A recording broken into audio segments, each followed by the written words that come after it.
Em destaque no Panorama CBN, STF volta a barrar o orçamento secreto e freia nova manobra do Congresso. Investigação aponta que dinheiro da saúde bancou luxo, viagens e até casamento em Paris.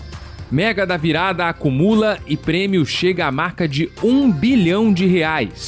E o Corinthians bateu o Vasco, levou a Copa do Brasil e carimbou vaga na Libertadores. Esses e outros assuntos a partir de agora. Panorama CBN. E aí, pessoal, tudo bem? Seja bem-vindo a mais uma edição do Panorama CBN. Eu sou o Gabriel Freitas, já estive aqui no Panorama algumas vezes. Se você não me conhece, muito prazer. Vamos juntos ao longo dessa última semana do ano. Muito bom voltar ao Panorama por esses dias. Lá pelo meu e-mail, gabriel.freitas@cbn.com.br, e pelo meu Instagram, o @gabafreitas, a gente vai trocando uma ideia. E aí vou mandando uns abraços aqui nas próximas edições, viu? Vamos nessa que hoje é segunda-feira, dia 22 de dezembro de 2025 e o Panorama CBN já começou. E a gente começa falando de uma decisão importante do Supremo Tribunal Federal que mexe direto com o jogo político em Brasília, especialmente com aquele velho conhecido, o chamado orçamento secreto. O ministro do STF, Flávio Dino, suspendeu uma manobra do Congresso que tentava trazer de volta quase R$2 bilhões em emendas parlamentares que já tinham sido consideradas inconstitucionais. Esse dinheiro foi indicado por deputados e senadores por meio das emendas de relator, que ficaram conhecidas como orçamento secreto, e foram derrubadas pelo STF lá no ano passado. A jogada agora barrada foi incluída num projeto que tratava de outro tema, a redução de benefícios fiscais, ou seja, foi aquele famoso jabuti, quando eles colocam no texto algo que não tem nada a ver com o assunto principal, para tentar aprovar sem chamar muita atenção. A decisão de Flávio Dino atendeu a um pedido feito por parlamentares do PSOL e da Rede Sustentabilidade. Segundo o ministro, o Supremo já deixou claro em ações anteriores que não é possível reviver restos a pagar ligados ao orçamento secreto, e essa tentativa do Congresso desrespeita essa posição. Enquanto isso, o Congresso segue aprovando valores altíssimos em emendas. Na última sexta-feira, foi fechado o orçamento de 2026, com a previsão de R$61 bilhões em emendas parlamentares. É um valor recorde, e só para a gente ter uma ideia do tamanho disso, representa 75% de tudo o que o governo federal vai poder investir livremente no ano que vem. Brasília já começa a esvaziar com o recesso parlamentar, que começa oficialmente amanhã e vai até fevereiro. Os trabalhos do Congresso terminaram na semana passada, com o discurso do presidente do Senado, Davi Alcolumbre, pedindo mais união e pacificação em 2026.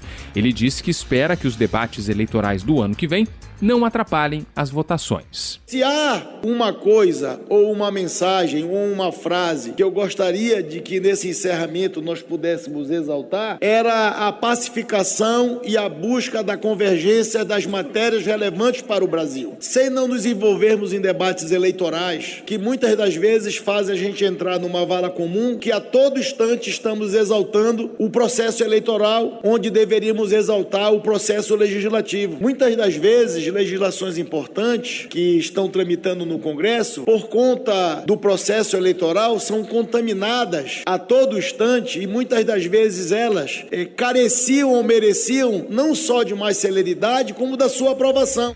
2025 foi marcado por muita tensão entre os poderes, como você ouviu ao longo das edições do Panorama ao longo desse ano. E um dos pontos de conflito foi justamente essa distribuição das emendas parlamentares. Expectativa, claro, é que esse embate continue ao longo do ano que vem. Mudando de assunto, a gente fala agora de mudanças no primeiro escalão do governo e também de um posicionamento polêmico do Brasil no Mercosul. Começando por Brasília, o presidente Lula deve empossar amanhã o novo ministro do Turismo, Gustavo Damião. Ele vai assumir o lugar de Celso Sabino, que deixou o cargo na semana passada, depois de um desgaste com o União Brasil e também por conta de pressões políticas dentro da base aliada. Logo depois de dar posse ao novo ministro, Lula embarca para São Paulo, onde vai passar o Natal com os filhos e com a primeira-dama Janja. Já na virada do ano, o presidente vai estar na Restinga da Marambaia, no Rio de Janeiro, que é uma área de acesso restrito, com praia privativa e é controlada pelas Forças Armadas. Tradicionalmente, os presidentes passam o ano novo por lá. E falando agora sobre política externa, o Brasil decidiu não assinar um comunicado do Mercosul que cobrava a volta da democracia na Venezuela. Esse texto foi proposto no fim da cúpula do bloco realizada em Foz do Iguaçu. A posição brasileira surpreendeu alguns parceiros, mas tem explicação. Diplomatas ligados ao Itamaraty queriam incluir no documento uma crítica à influência dos Estados Unidos na região, especialmente nas ações mais recentes, dessas últimas semanas, principalmente contra o governo venezuelano. Como não houve consenso, o Brasil preferiu não assinar. O comunicado oficial, versão final desse documento, assinado pelos outros países, acabou sendo mais neutro e nem menciona diretamente a crise na Venezuela, nem as ações dos Estados Unidos lá no Caribe. E essas ações continuam. Nesse fim de semana, os norte-americanos interceptaram mais 2 navios petroleiros venezuelanos numa tentativa de aumentar a pressão contra o governo de Nicolás Maduro. Para entender melhor essa postura do Brasil, a gente ouve agora o professor de Direito Internacional da Unicamp, o Luiz Renato Vedovato. Ele avalia que o país acertou ao defender a soberania dos países latino-americanos sem aceitar pressões externas, mesmo diante de um governo ditatorial. O Brasil até indicou a necessidade de se inserir a violação a direitos humanos e a proteção à democracia na Venezuela. Porém, não olhar para o outro lado, que é a ameaça à soberania, é algo muito delicado. Então, o Brasil se colocou podendo assinar desde que houvesse uma alusão à presença militar internacional no Caribe, porque essa presença representa uma grave ameaça à soberania dos países aqui da região. E longe aqui de se aceitar um governo Maduro, porque de fato o governo Maduro é um governo violador de direitos humanos e é um governo antidemocrático, um governo ditatorial. Agora a gente te traz mais um capítulo da situação jurídica do ex-presidente Jair Bolsonaro, que segue preso depois da condenação pelo envolvimento na tentativa de golpe. O procurador-geral da República, Paulo Gonet, disse que é irrelevante analisar a violação da tornozeleira eletrônica por parte de Bolsonaro. Segundo ele, esse ponto já não tem mais importância, porque o ex-presidente está cumprindo uma pena definitiva de 27 anos de prisão. Essa fala foi uma resposta direta a um pedido do ministro Alexandre de Moraes do Supremo Tribunal Federal, que tinha solicitado um parecer sobre o laudo da Polícia Federal. O laudo confirmou que Bolsonaro violou a tornozeleira eletrônica usando um equipamento de solda para tentar burlar a vigilância. Paulo Gonet argumentou que, como a condenação já foi concluída e Bolsonaro já está preso em regime fechado, não faz mais sentido discutir se ele descumpriu medidas cautelares anteriores, como o uso da tornozeleira. Segundo o procurador, essa análise se tornou secundária. Vale lembrar que essa mudança de regime aconteceu exatamente há um mês, quando Bolsonaro deixou o regime domiciliar e passou para o fechado, justamente por conta da violação do monitoramento eletrônico. 3 dias depois, o STF declarou o fim do processo e ele passou a cumprir pena na sede da Polícia Federal, em Brasília. E esse caso ainda pode ter novos desdobramentos, viu? Na semana passada, o Congresso aprovou o projeto da dosimetria, que prevê uma possível redução de penas para Bolsonaro e para outros condenados por participação na trama golpista. Mas o presidente Lula já avisou que pretende vetar a proposta, mas essa discussão ainda está longe de acabar. E olha, a gente sabe que no Brasil não é incomum ver filas em postos de saúde, em hospitais públicos, e infelizmente essa é uma realidade de muita gente que depende do SUS. Mas enquanto faltava estrutura no atendimento básico, um grupo de empresários estava usando o dinheiro público da saúde para bancar viagens internacionais, festas luxuosas e até um casamento em Paris. Essa história foi revelada pelo Fantástico neste domingo e envolve o empresário Humberto Silva, preso no fim de novembro pela Polícia Federal. Ele é acusado de liderar um esquema que desviou pelo menos 25 milhões de reais que deveriam ser usados em hospitais e postos de saúde. O dinheiro passava pelo IRDESE, o Instituto Rio-Grandense de Desenvolvimento Social Integrado, que é uma organização social que, em tese, não tem fins lucrativos. Entre 2022 e 2025, esse instituto recebeu 340 milhões de reais, a maior parte vinda da Prefeitura de Embu das Artes, em São Paulo, com verba federal.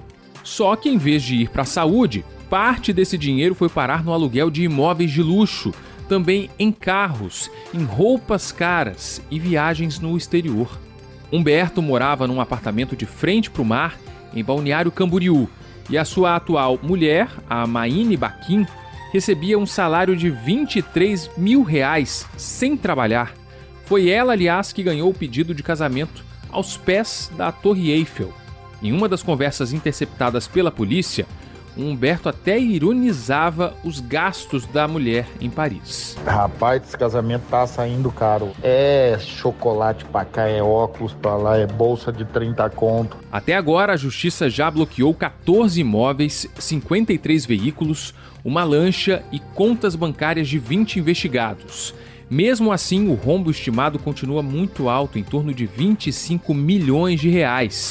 E como acontece em muitos esquemas de corrupção, na hora em que tudo começa a desmoronar, também aparecem as reclamações internas. Numa outra escuta da PF, o dono do IRDESE desabafa com outros sócios, dizendo que só ele estava ficando com a cara exposta na fraude. Todo mundo fala, né, o lucro do IRDESE, mas acho que todo sócio tem que botar o CPFzinho ali, né? Vamos começar a arriscar os seus patrimônios, arriscar tomar uma cadeia, né? É mais um caso em que o desvio de dinheiro público atinge diretamente a população mais vulnerável, né? Porque enquanto alguns estão lucrando lá com recursos da saúde, tem gente esperando horas para ser atendida num hospital. Tem golpe circulando nas redes sociais que vai muito além das falsas promessas, viu?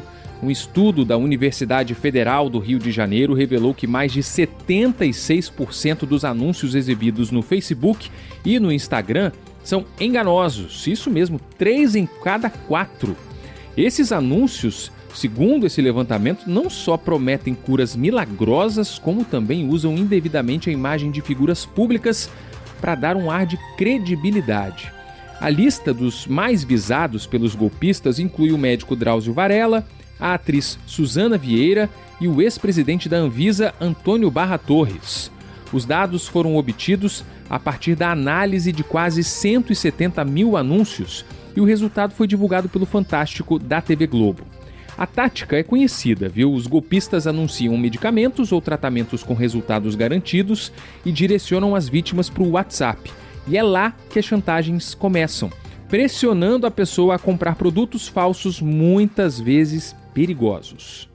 O ativo principal aqui desse nosso tratamento que funciona rápido. O Dr. Drauzio, ele não faz venda direta, ele tem contrato de publicidade com as grandes empresas aí do Brasil. Ele investiu junto comigo na pesquisa desse ativo e iniciamos essa pesquisa lá no Japão. Fica a seu critério, tá? Eu posso pegar todo esse desconto e vou passar essa oportunidade para outra pessoa. Você também precisa fazer a sua parte. O foco dos anúncios está em doenças graves e crônicas, exatamente onde a dor do paciente é maior e a esperança mais vulnerável. Tem promessa de cura para câncer, diabetes, obesidade, disfunção erétil, tudo com um discurso apelativo dizendo que a indústria farmacêutica não quer que você saiba disso. O nome mais explorado nesses golpes é de Drauzio Varella, que decidiu reagir. Ele também está processando a Meta, empresa dona do Facebook, do Instagram e também do WhatsApp, por permitir que a imagem dele seja usada nesse tipo de propaganda. Fui obrigado a contratar um escritório de advocacia para tentar tirar do ar essas propagandas, porque a gente tentava, explicava, olha, isso aí é absurdo. Eles não davam nem bola, nem respondiam. Você mandava um e-mail explicando que aquilo era falso. Eles nem não se davam o trabalho de responder. E tem mais, viu? Segundo o estudo, 1 em cada 5 desses anúncios fraudulentos usa inteligência artificial para manipular vídeos do médico.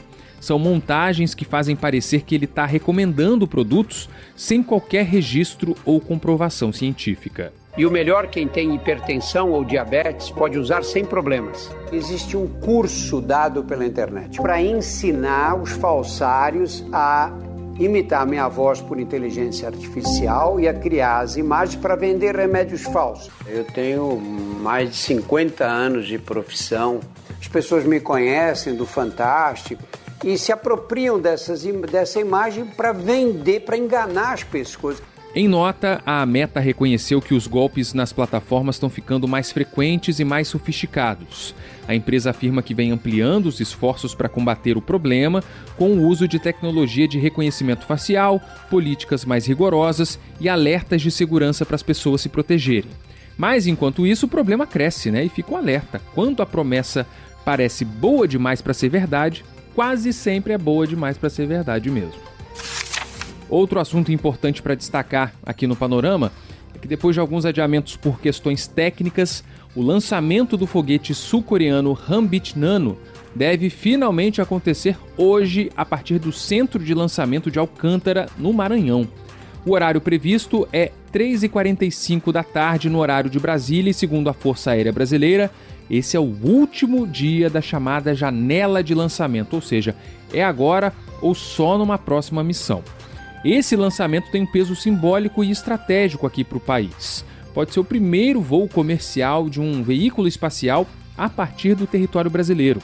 O projeto é resultado de uma parceria entre a Força Aérea Brasileira, a empresa sul-coreana InnoSpace e a Agência Espacial Brasileira. A operação, que faz parte da chamada Missão Spaceward, chegou a ser marcada inicialmente para o dia 17, mas foi adiada algumas vezes por causa de falhas detectadas nas inspeções finais. Uma delas envolvia o sistema de resfriamento do primeiro estágio e outra, uma válvula no segundo estágio. Tudo foi trocado, foi testado de novo, mas como a previsão é de chuva nessa segunda, ainda existe a chance de um novo ajuste nesse horário. O Hanbit Nano vai levar ao espaço 8 cargas úteis, 7 delas brasileiras, desenvolvidas por universidades, institutos de pesquisa, startups e empresas apoiadas pelo Ministério da Ciência, Tecnologia e Inovação. A ideia é testar essas tecnologias em ambiente de microgravidade, numa órbita baixa de cerca de 500 km de altitude. O foguete tem cerca de 21 metros de altura, é de pequeno porte e foi desenhado para ser mais ágil e econômico, dentro de um novo modelo de lançadores voltados para missões rápidas. A aposta é abrir espaço para o Brasil no mercado internacional de lançamentos orbitais. E tudo isso acontece em Alcântara, um ponto considerado privilegiado no mapa espacial global justamente por estar próximo da linha do Equador, o que reduz o consumo de combustível e aumenta a eficiência dos lançamentos. Se tudo der certo, o Brasil dá hoje mais um passo importante para se consolidar nesse setor. Hora de torcer, hein? E se tem gente que ainda sonha em terminar o ano milionário, a chance continua viva. O sorteio da Mega Sena de sábado, o concurso 2954, terminou sem nenhum acertador das 6 dezenas, o que significa que o prêmio acumulou. A expectativa agora se volta para a Mega da Virada no dia 31 de dezembro. E a estimativa é histórica, R$1 bilhão. Os números sorteados foram 01, 09, 37, 39, 42 e 44. Apesar de ninguém ter levado o prêmio principal, 38 apostas acertaram 5 números e cada uma vai receber R$ 69.615,66. Já a quadra, com 4 acertos, teve 4.069 apostas ganhadoras, com prêmio individual de R$ 1.071,64. E como já é tradição, a Mega da Virada não acumula, ou seja, mesmo que ninguém acerte os 6 números, o prêmio vai ser dividido entre os acertadores da faixa seguinte. Isso aumenta ainda mais a expectativa em torno desse sorteio que acontece sempre no último dia do ano. Para quem quiser tentar a sorte, as apostas podem ser feitas até às 8 da noite no horário de Brasília, em qualquer lotérica do país, no site da Caixa ou no aplicativo das Loterias Caixa, Já os bolões digitais podem ser comprados até 8h30, exclusivamente pelo portal online. E só para ter uma ideia do tamanho do desafio, Numa aposta simples, com 6 dezenas, que custa R$6, a chance de ganhar o prêmio principal é de 1 em mais de 50 milhões, segundo a Caixa. Se quiser aumentar a chance, dá para apostar até 20 números, mas aí o preço também sobe muito, né? Passa de R$230 mil, com uma chance bem melhor de 1 em 1.292. Resumindo, é difícil, mas alguém vai ganhar, não tem jeito. E com 1 bilhão em jogo, a pergunta que fica é: e se for você aí do outro lado ouvindo o panorama dessa segunda-feira, hein? Virando a página para falar do noticiário internacional e destacar de novo a tensão entre Estados Unidos e Venezuela, e que agora também inclui a China, viu? Nessa segunda-feira, o governo chinês acusou os Estados Unidos de violar o direito internacional com o que chamou de apreensões arbitrárias de navios estrangeiros. A declaração veio depois de mais uma interceptação americana que a gente destacou para você, dessa vez de um navio petroleiro próximo à costa da Venezuela. O porta-voz do Ministério das Relações Exteriores da China também afirmou que a Venezuela tem o direito de manter relações com outros países, numa sinalização clara de apoio a Nicolás Maduro. Segundo agências como Bloomberg e Reuters, os Estados Unidos interceptaram nesse domingo um terceiro petroleiro em pouco mais de 10 dias. O navio Bela 1 estaria operando sob bandeira falsa e já teria sido abordado por forças americanas como parte da estratégia de bloqueio ao petróleo venezuelano. Até agora, o governo dos Estados Unidos não confirmou oficialmente a ação, mas ela faz parte de um endurecimento da política externa contra o regime de Maduro. Só nesse fim de semana, 2 navios foram apreendidos. O objetivo é estrangular a economia da Venezuela, que depende quase totalmente da exportação de petróleo. Em resposta, Maduro acusou os Estados Unidos de promover uma campanha de terrorismo psicológico e pirataria internacional. Disse ainda que o país está preparado para acelerar o que chamou de revolução profunda. Esse embate também tem pano de fundo econômico. A Venezuela possui a maior reserva de petróleo do mundo, mas enfrenta dificuldades para explorar e vender essa riqueza por causa das sanções impostas pelos americanos. A China, que é a principal parceira comercial de Caracas, tem sido destino de mais de 600 mil barris por dia. Se o bloqueio continuar, especialistas alertam que a redução na oferta pode pressionar os preços internacionais do petróleo. Levou para ataque, 3 do Timão, 2 do Vasco, Mateuzinho e Yuri Alberto. Cruzou Memphis pro gol!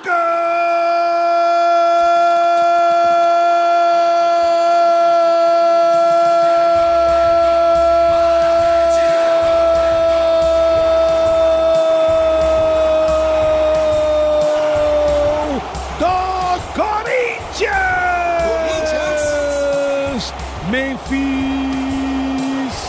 Memphis Depay joga a bola, Timão! Memphis faz a festa com a sua gente, a torcida do Timão! Destaque do fim de semana para o Corinthians, que voltou a levantar a taça da Copa do Brasil. O time paulista venceu o Vasco por 2-1 no Maracanã e conquistou o tetracampeonato da competição. Com o título, o Corinthians também garantiu uma vaga direta na fase de grupos da próxima Libertadores, o que dá um alívio para o planejamento da temporada de 2026. Os gols da final foram marcados por Yuri Alberto e Memphis Depay, que fizeram a diferença em campo e falaram depois da partida. Todo o nosso trabalho, toda a nossa dor, toda a dor que eu passei durante esse ano, cara. Poder fazer o gol, poder entregar mais um título para essa torcida que merece demais. A gente veio aqui, mostrou o que é o Corinthians, mostramos que nós somos grandes demais, que podem falar o que for. A gente está na história. I came here to Corinthians 1 year ago. Eu cheguei aqui no Corinthians há um ano e em um ano ganhamos 2 títulos. Esse time fez isso. Eles trabalham muito duro todos os dias. Obrigado. E não dá para falar dessa conquista sem destacar o técnico Dorival Júnior, né? Com esse título, ele iguala Felipão como o maior campeão da Copa do Brasil com 4 troféus. Mas com um detalhe, o Dorival é o único a vencer por 4 clubes diferentes. Ele ganhou com o Santos em 2010, Flamengo em 2020, São Paulo em 2023 e agora com o Corinthians. Na comemoração, ele aproveitou para mandar um recado, rebatendo as críticas que ele recebeu à frente da seleção brasileira. Foi um desabafo, mas também um lembrete do que ele já conquistou. Contrariando, inclusive, a minha família, eu resolvi aceitar esse convite, porque eu achava que eu precisava dar uma resposta a mim mesmo, em razão de tudo que havia acontecido dentro da seleção, as contestações que aconteceram, deboches, as brincadeiras, que às vezes as pessoas fazem sem se importarem com o lado pessoal do ser humano. Ninguém tem ideia das dificuldades que nós tivemos, dos problemas que nós enfrentamos. Alguns poucos são comentados, outros muitos, graças a Deus, não saíram de dentro do CT. E com tudo isso nós conseguimos, passo a passo, caminharmos para uma campanha que, na minha concepção, é uma campanha histórica. Alô, nação corintiana! Sacode! Sacode! Hora de encerrar a edição da manhã do Panorama CBN dessa segunda. Eu, Gabriel Freitas, me despeço de você, junto com o Cláudio Antônio, nosso Claudinho aqui na CBN, além do Edmilson Fernandes, eles que também fizeram essa edição do Panorama. A gente volta amanhã para te trazer as principais informações do dia em menos de meia hora. Um ótimo dia para você. Tchau, tchau.